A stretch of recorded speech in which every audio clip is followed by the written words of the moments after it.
Very often people want to know about reincarnation. The thing about reincarnation is that you're born anew every day. So your past lives were as many as you had days of your life. And what happens on these days of your life actually stay with you a little bit, and that's kind of like when people are thinking about the past and they're talking about regrets and they have things on their mind. These are their past lives, so to speak, their past days.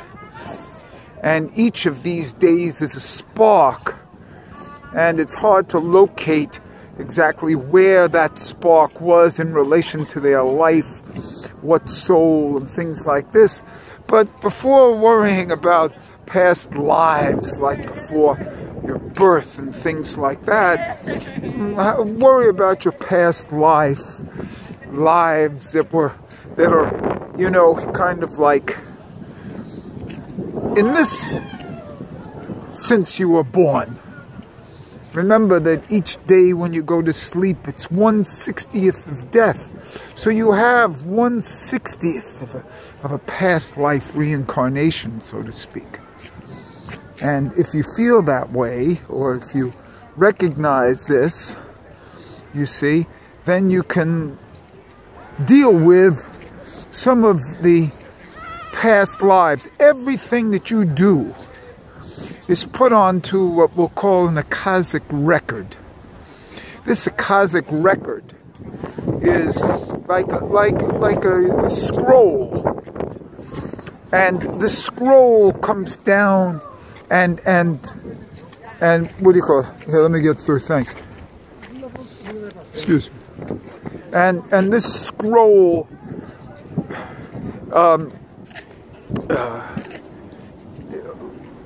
comes down, and you're marked on it. So what you do in the past is marked there. Now today is a completely different day. You have an entirely different thing, and an entirely different lifetime today, and it'll be marked. And in a certain sense, isn't this like the mark of Cain? You see, his actions made a mark, and when he carries that mark, it's an oath. So it's a possibility of being a letter, an oath. You know, it's a sign. You know, Arabic uses a very good term for this. You see, an ayat, which is an oath, a letter, and it's also a sign. And what you're supposed to do is see the ayat in Islam. It's the ayat of Allah. And here we have an ayat, an oath of Hashem. It's the same thing, and that's sign. And so what is the sign of Cain? And my new thing is that the sign of Cain is the letter Kuf, which is his first initial. So it's like the Kuf. This Kuf is a deep, deep letter. I've talked about the Kuf before, so I'm not going to talk about it now. But the point is that what you're really doing here, what you're really doing each day is imprinting onto like a wax. What you're doing is imprinting your day's activity onto the Akashic record. And you got to pay for this. You got to pay for this in some way. And it does. Comes up as memories. Comes up as unfulfilled things. Comes up as the need to feel that there's such a thing as past lives. And each of these days is a past life. And so that's how it's a new way to look at it, an innovation way to look at it. And can you deal with that? You see? That's the baggage you carry with you. See? Everything is etched. So,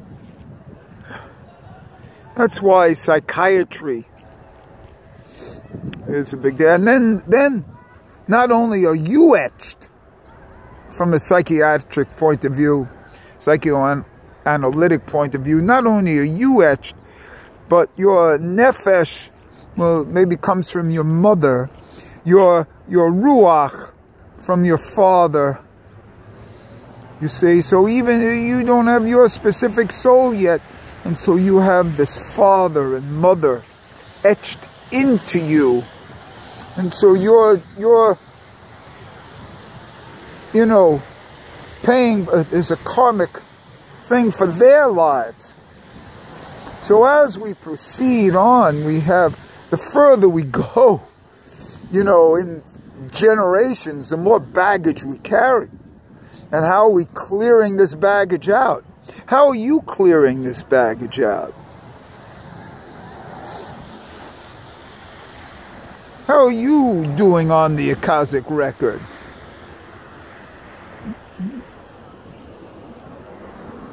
You see? Every letter of the Torah scroll is another one of these days. The 600,000 letters on the Torah scroll. What do you think those mean? So as we proceed, this is not an easy sequence. You know? It's not an easy situation. Of course, how are we dealing with the past? Now, in a certain sense, we're dealing with it only in the present here. But if we don't deal with things in the present, then there's going to be a future. See? And that's what people dream about, the future. That the future will be a time when we clear off our present. When our slate is wiped clean. You see? And so that's how this time aspect has been developed. See? We dream about a future time. You know, what we'll call the light at the end of the tunnel. Because each of us is carrying a baggage from the past that doesn't permit us to be present in the future, in the present. To be present in the present is an impossibility because we are carrying a past and dream of a future. So it even adds more baggage because we can't deal with the spark of today. We can't deal with today's candle, today's light.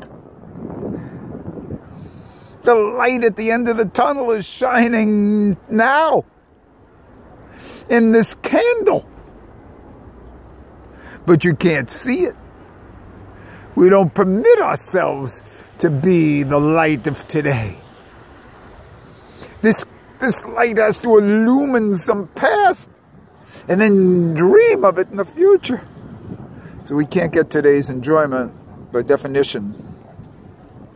And that's the story. You know?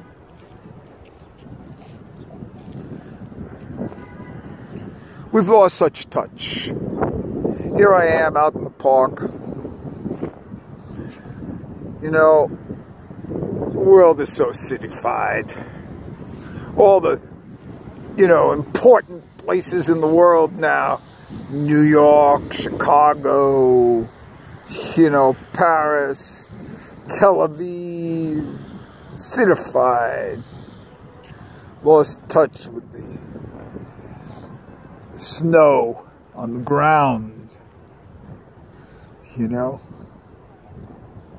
There's a little snow on the ground. Can you see it? I don't know. We've lost touch with the snow on the ground. White the Sheleg, the 333.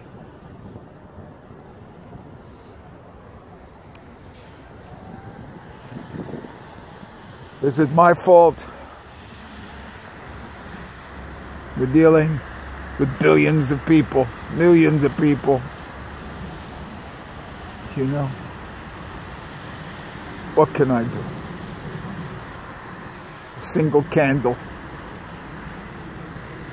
when you're dealing. Here, let me get the shade of a tree here. All I see is a shadow here. I'm gonna lose some light.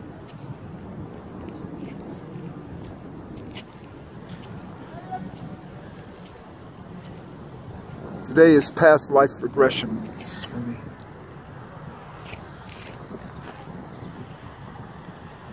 Spend a few minutes with yours.